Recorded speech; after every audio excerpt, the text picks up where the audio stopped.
નમસ્કાર।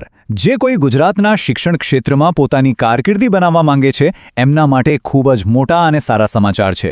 વર્ષ 2026 માટે વિદ્યા સહાયકની જે ભરતીની રાહ જોવાઈ રહી હતી એની જાહેરાત હવે થઈ ગઈ છે।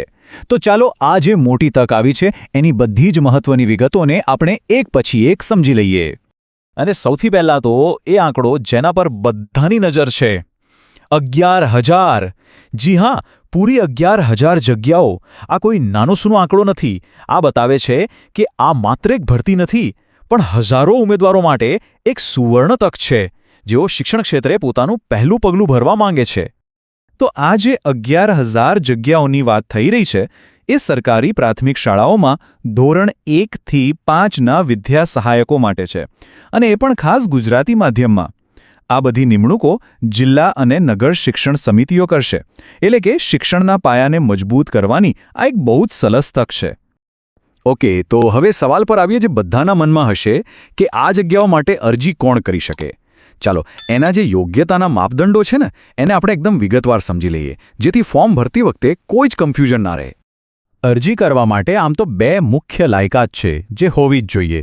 પહેલી છે ટીચર્સ એલિજિબિલિટી ટેસ્ટ એટલે કે ટેટ 1 પરીક્ષા પાસ કરેલી હોવી જોઈએ, અને બીજી ડિપ્લોમા ઇન એલિમેન્ટરી એજ્યુકેશન એટલે કે DEL-ED કોર્સ પૂરો કરેલો હોવો જોઈએ।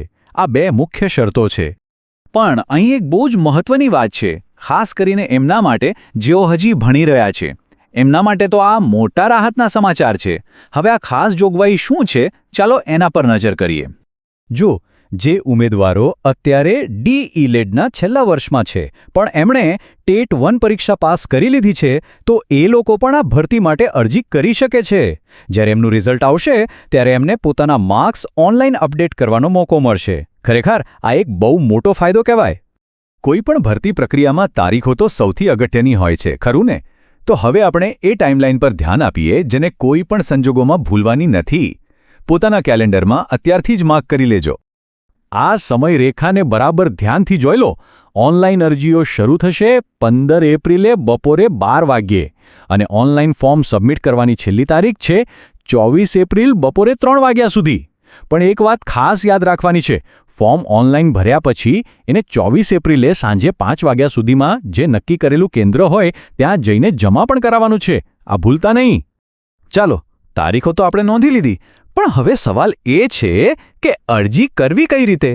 તો ચાલો હવે આખી અરજી પ્રક્રિયાના એકદમ સરળ સ્ટેપ્સ જોઈ લઈએ, જેથી કોઈને કોઈ મુશ્કેલી જ ના પડે। પ્રોસેસ એકદમ સિમ્પલ છે। સ્ટેપ 1, સૌથી પહેલાં dpggujarat.in આ ઓફિશિયલ વેબસાઇટ પર જવાનું। સ્ટેપ 2, ત્યાં ઓનલાઈન એપ્લિકેશન ફોર્મ દેખાશે, એને એકદમ ધ્યાનથી ભરવાનું।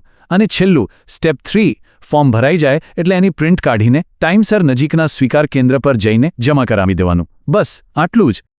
હવે અરજી પ્રક્રિયા તો સમજી લીધી, પણ એ સિવાય પણ કેટલીક ખાસ સૂચનાઓ છે જે જાણવી ખૂબ જ જરૂરી છે। આ નાની નાની વિગતો છે ને એ આપણને મોટી ભૂલો કરતાં બચાવી શકે છે। ઓફિશિયલ જાહેરાતમાં એક લાઇન પર ખાસ ભાર મૂકવામાં આવ્યો છે, અને એ છે કાળજીપૂર્વક અભ્યાસ કરીને જ અરજી કરવાની રહેશે। આનો સીધો મતલબ એ છે કે ફોર્મ ભરતા પહેલાં વેબસાઇટ પર આપેલી બધી સૂચનાઓ અને ઠરાવો બરાબર વાંચી લેવા, જેથી પાછળથી કોઈ તકલીફ ન પડે। સરકારની જે નીતિ છે એ મુજબ આ ભરતીમાં અનામતની પણ જોગવાઈ છે। સામાન્ય વહીવટ વિભાગના નિયમ પ્રમાણે જે કુલ જગ્યાઓ છે એમાંથી 4% જગ્યાઓ દિવ્યાંગ ઉમેદવારો માટે અનામત રાખવામાં આવશે। હા, એક બીજી પણ મહત્વની વાત છે। અત્યારે કુલ 11,000 જગ્યાઓ જાહેર તો થઈ ગઈ છે, પણ કયા જિલ્લામાં કેટલી જગ્યા ખાલી છે એની ડિટેલ્ડ માહિતી હમણાં નહીં મળે। એ માહિતી જિલ્લા ફેરબદલી કેમ્પ પૂરો થશે ને એ પછી વેબસાઇટ પર મૂકવામાં આવશે। તો આ હતી વિદ્યા સહાયક ભરતી 2026ની બધી જ જરૂરી માહિતી। 11,000 જેટલી મોટી સંખ્યામાં જગ્યાઓ અને એકદમ સ્પષ્ટ ગાઈડલાઇન્સ। ખરેખર જે પણ યોગ્ય ઉમેદવાર છે એમના માટે આ એક જબરજસ્ત તક છે।